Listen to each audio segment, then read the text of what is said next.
Welcome to Blackbird Writers Presents. Today I'm talking with Terry Shepard, who is a thriller author, a children's book author, a short story writer, a podcaster, and a book narrator. His Detective Jessica Ramirez thriller series is based on a Latina cop that Terry has known and for a long time, and he's thrown in other traits of amazing women to make this character. Terry and I met while volunteering behind the registration desk at Thriller Fest 2023. Welcome, Terry. Thanks. It's great to be with you, Tracy. Thanks for having me. Yeah, no, I'm so excited to talk about this book and what you're doing. And I just finished Chasing Vega. I could not put it down. Oh, thanks. Good. Yeah. That's the one I didn't do very well. The other ones are better. Well, I got to keep reading them then. Yeah, we all have the books we learn on, and that was the one I was learning on. Yeah. It opens with her crackdown on a meth lab. And from there, the excitement just builds. So can you set the book up for readers? Sure. I mean, Jess is based on a real life cop that I know. And part of what happened was that she would be telling me these stories. It was very tough for her coming up because back then it was still really a patriarchy and they didn't even want her there. So she had a lot of these things that happened to her that had unhappy endings. And I said, well, what if I rewrote some of those scenes where you prevailed? How would that make you feel? Yeah. And so we tried a couple of them and she goes, wow, this is so cool. So that's how things happened. And Jess is based on her. And I do what most thriller writers do and probably what most of your viewers and friends do. And that is I run her up a tree and start throwing rocks at her and then try and figure out how to get her down by the end of the chapter. So something else happens the next chapter. So in Vega, we start out with a meth lab bust and her boss has sent her. She really shouldn't go. They've got a SWAT team that handles this stuff, but she's told to go. She does. Her partner is another part of town but they're talking on, they have their cell phone earbuds in, they're talking to each other and their partner says, you want me to come help you? And part of the dynamic is these two are very competitive. So Jess says, I do not need your help, Alexandra. I got this. Well, of course, the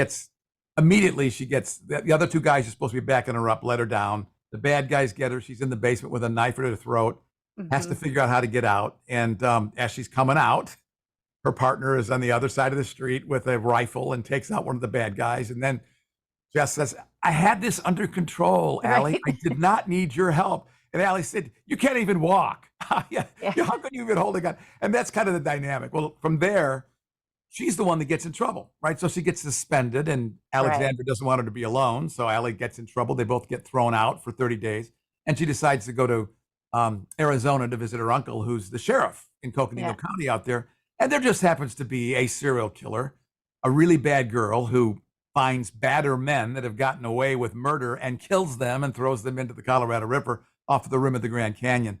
Right. And that's the starting point. Right. And yeah, so wow, So the Colorado River scene, that was so intense and great. I mean, have you done anything like that? Are you an outdoorsy guy? Do you do river rafting? I try not to write anything that I haven't at least talked to somebody who knows about it. A lot of the stuff that they do, I have done. There's a scene in Chasing the Captain where Allie and her girlfriend jump out of a plane that's about to blow up. So I know what that's like. I've skydived with the Army Golden Knights.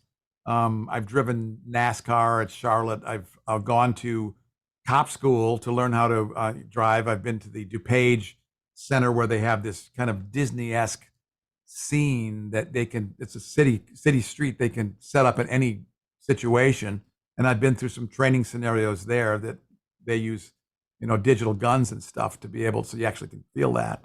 I've shot all the weapons that I describe in my book.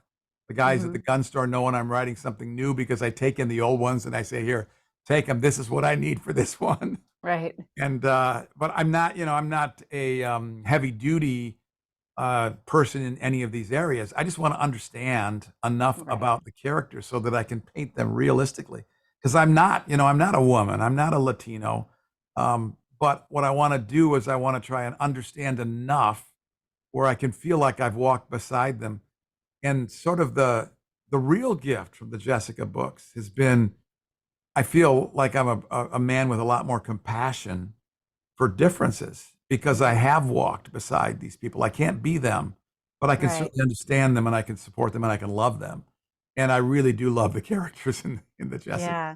So yeah, and I'm sure like everybody has asked you, you know, so Jess is a friend, an actual friend of yours, and she's probably read your books and everything too.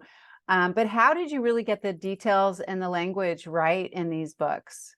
Well, I mean, I ran them by the people. So Yeah. Alexandra Clark is same sex oriented.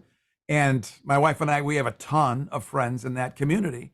And so they were my beta readers. And when the final draft of these books come out, the letters I get from them is, how did you get inside my head? I'm pissed off because that's exactly how I would handle it. And I want to know how you figured that out. And that's like a huge compliment to me. But there are other, like Tracy, who's my Jessica real life character, is always giving me crap saying Jess has too much emotion. She's not compartmentalizing enough. Mm. And you got to be colder. But what the other women readers who love the book, they Right. love the dynamics that Jess has with her boyfriend, and they love it when she loses her temper, and she does. She makes a lot of bad decisions because she's so driven by purpose. And Tracy's not. Tracy is a professional police officer. She can get into the zone, compartmentalize. She does what needs to be done. And what I tell her is, look, that's going to kill you. You need to learn to cry sometimes because you Yeah. can't get it out. So that's part of the dynamic. It's not, none of the characters are perfect, but there's enough of authenticity, I think, from a lot of different people in there that we can all find something we can relate to. Oh, absolutely. Then there's another character in this book, Anne Blakely, who is a really, really wicked woman. She kills men who deserve it, Yeah. but she's still a serial killer. Yeah, isn't that wonderful? I love people that do the wrong things for the right reasons. Right. And those guys all deserve it. They're all bad, bad people. Yeah. And the first scene that I ever wrote was before I even knew that Jess was a person, was the scene on the edge of the Grand Canyon where Vega dispatches her first bad guy. And that felt really good. That felt really good to see justice being done. Uh-huh. But, her challenges are much deeper than that because she's willing to align herself with somebody who really wants to do serious damage to the American way. And she's willing to do it. She's smart enough to do it. And, she tries to do it. And I don't know, I don't know what really happened to her early on in her life to put her in that zone. But I do know from reading true crime and my studies of, actual cases and stuff that there are things that drive people to the dark side. And they certainly have driven Annie there. She was just a mess. Yeah. Do you like writing from the killer's point of view? Because I do too. And I write from the killer's point of view in my books. Do you enjoy that? Yeah, I try and imagine what's going on in their heads and what are the things that have influenced who they become, because that's what, you got to have not just an interesting protagonist, but you got to have a very interesting antagonist. So as we go into Chasing the Captain, Jess goes after the guy who was Anne's boss, the one guy that got away.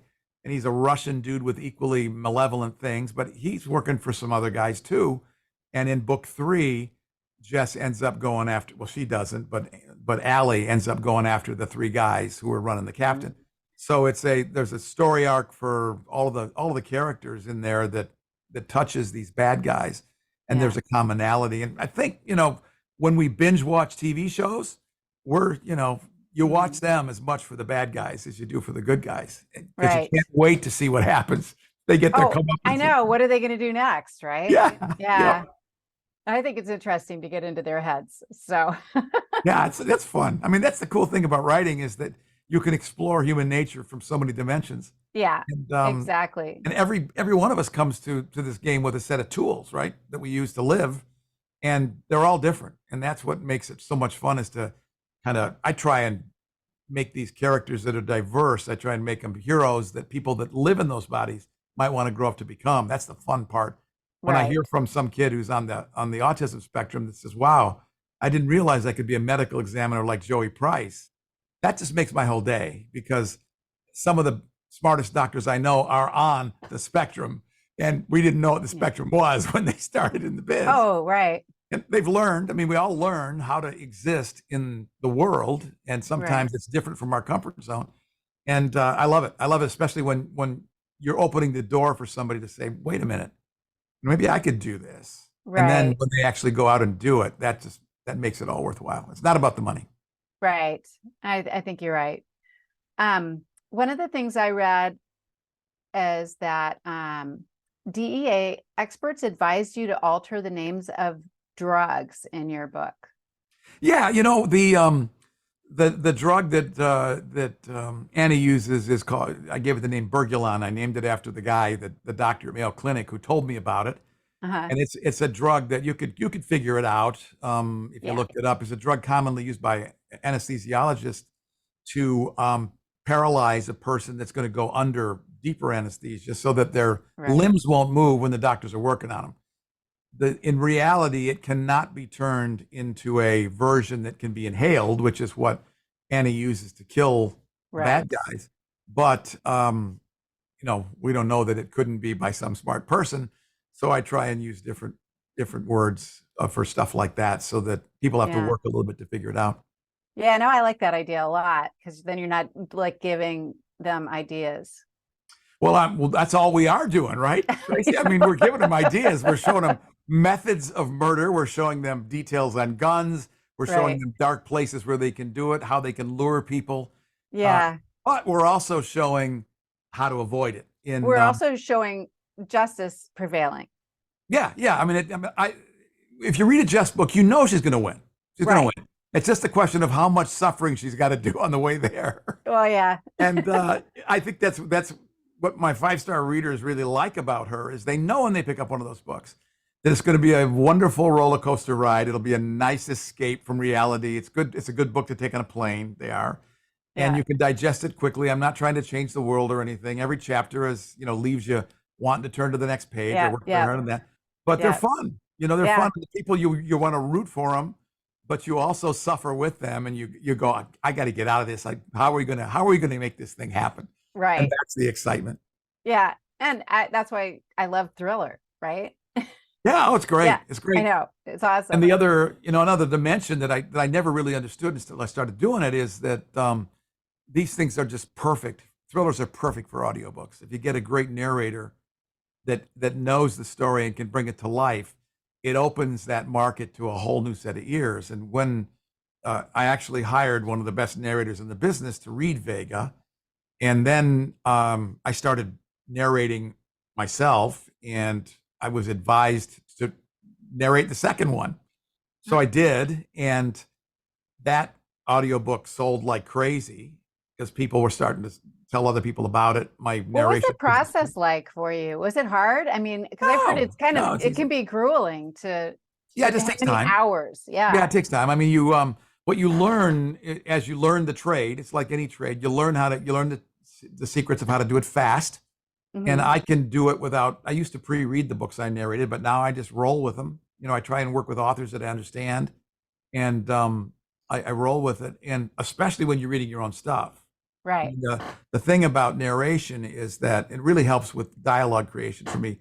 Narration is always my last edit. So when I got it ready to go, I narrate it. That's where I find all the tiny mistakes, and that's where I find the issues in the dialogue. Because good dialogue, as you probably know very well, Tracy, happens in the mind. It isn't just words coming out. There are people, when we talk to each other, we have insights, right? So those insights happen while we're talking, and we got to stop to think about them.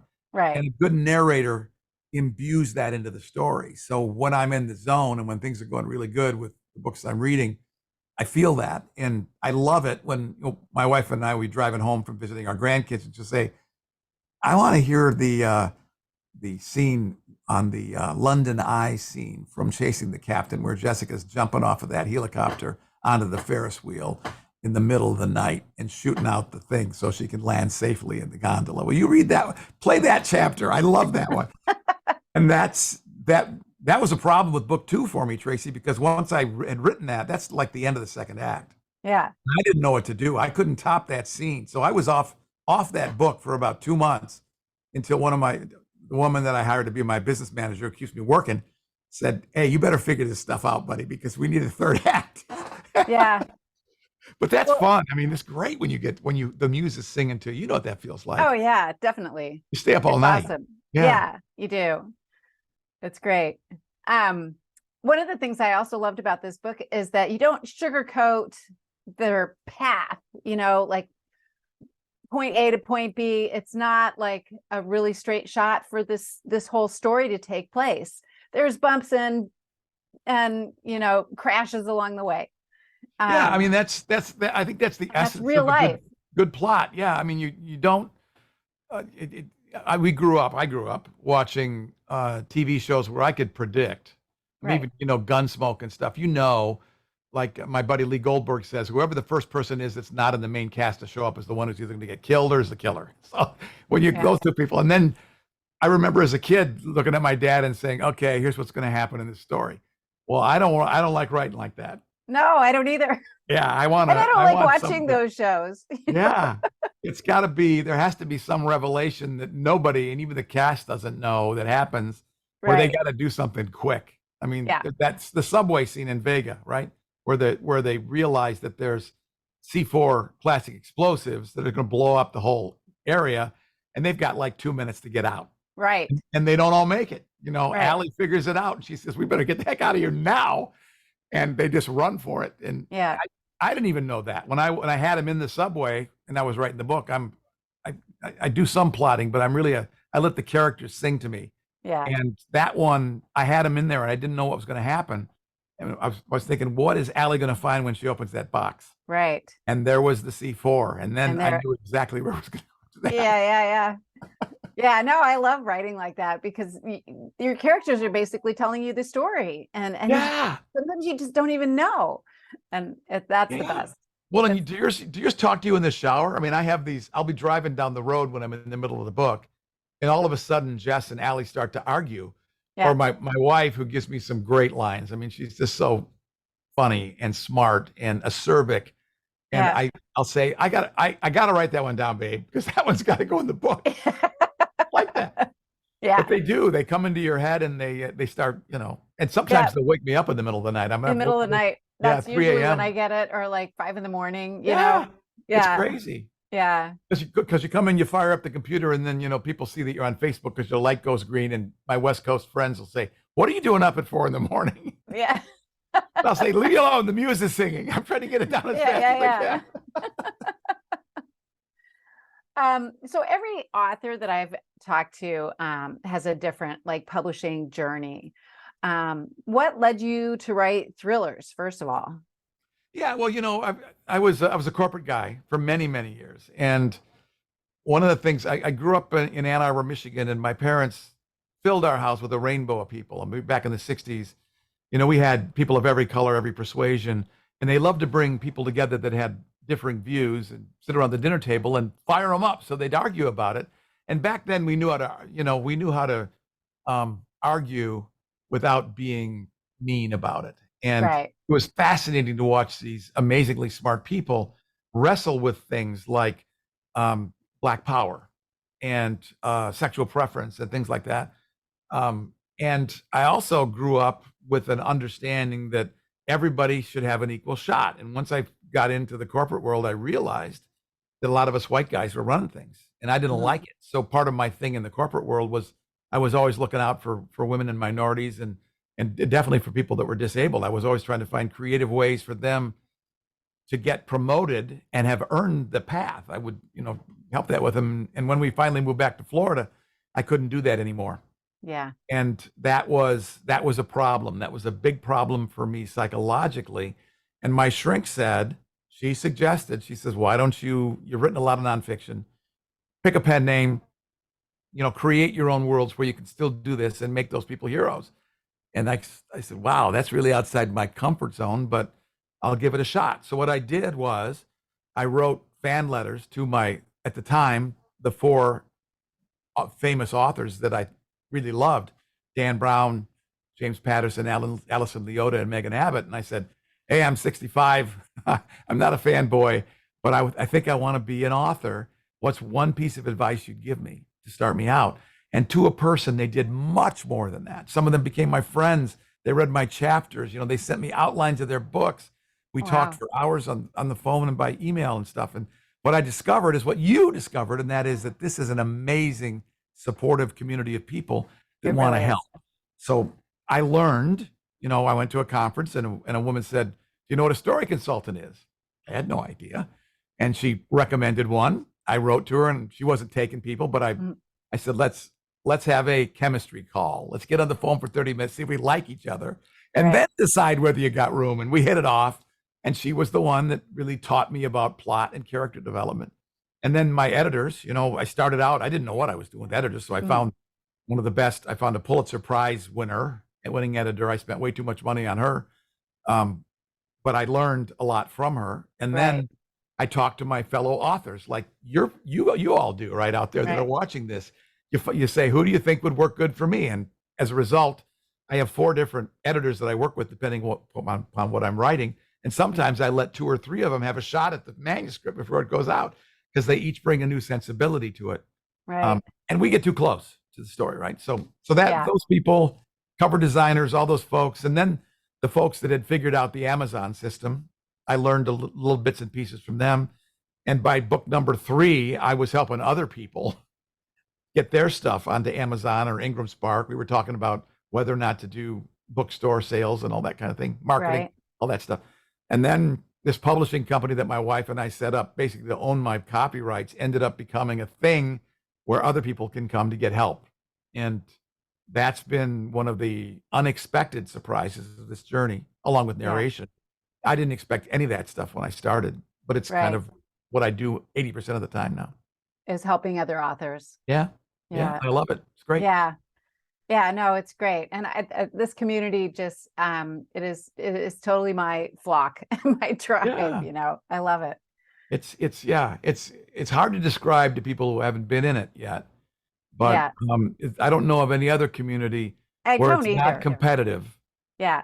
and where you can go into a critique group and say, okay, guys, take the gloves off. Tell me what sucks, Yeah. and then you love them for giving Right. you that kind of feedback. Exactly. At the end of the day, they want you to win. That's great. Right. I don't know any And other thing in the world where it's like that. I don't either. So, well, what books have inspired you the most? Yeah, early on, I really loved the noir. My favorite kind of noir book of all time is Raymond Chandler's Big Sleep. I think the first paragraph of that book is perfectly written, and I thought about that even before I studied the craft.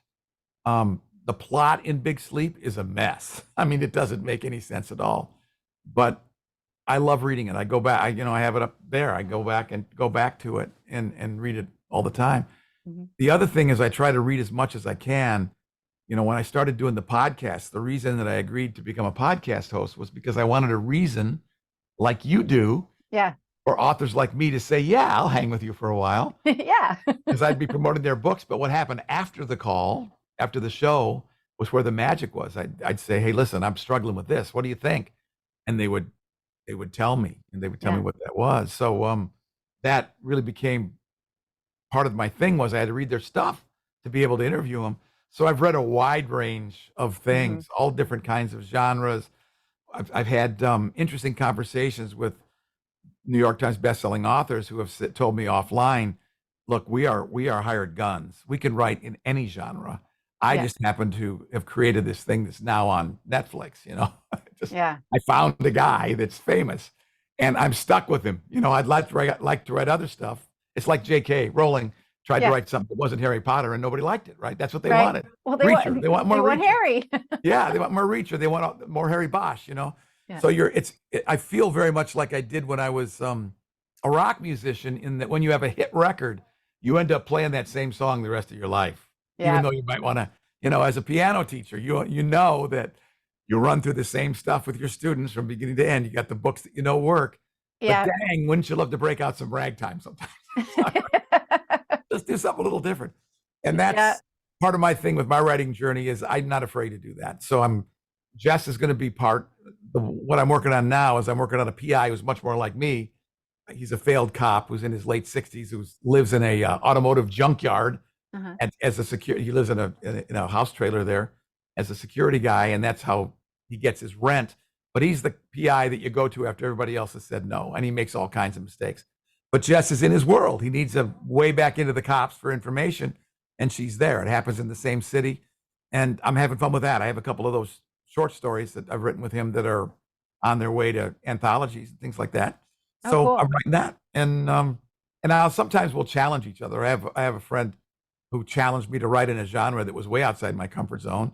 She made a bet with me, and that turned out to be a moneymaker for us, but it's not something I enjoy. But what I found out is, like what you probably know too, Tracy, is that we can write anything. It's Right. just a question of reading something by people that know how Yeah, and emulating them and then making it your own. That's what it's exactly. all about. Yeah, absolutely. Um, this has been really a great conversation. Thank you. I want to continue the conversation, but we're getting short on time. Where can readers find you and your books?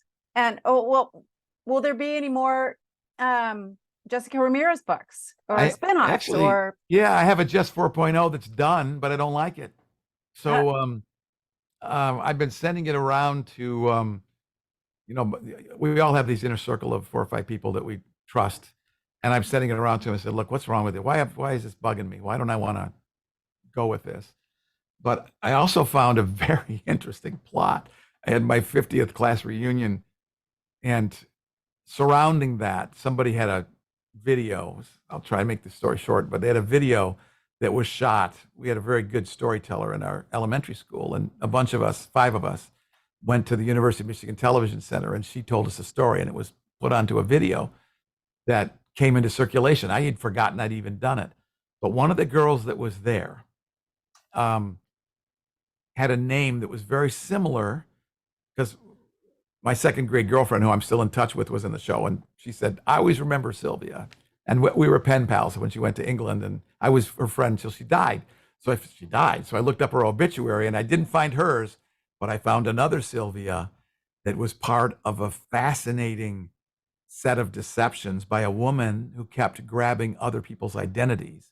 And once she'd grabbed their identity, she killed them. It's true crime.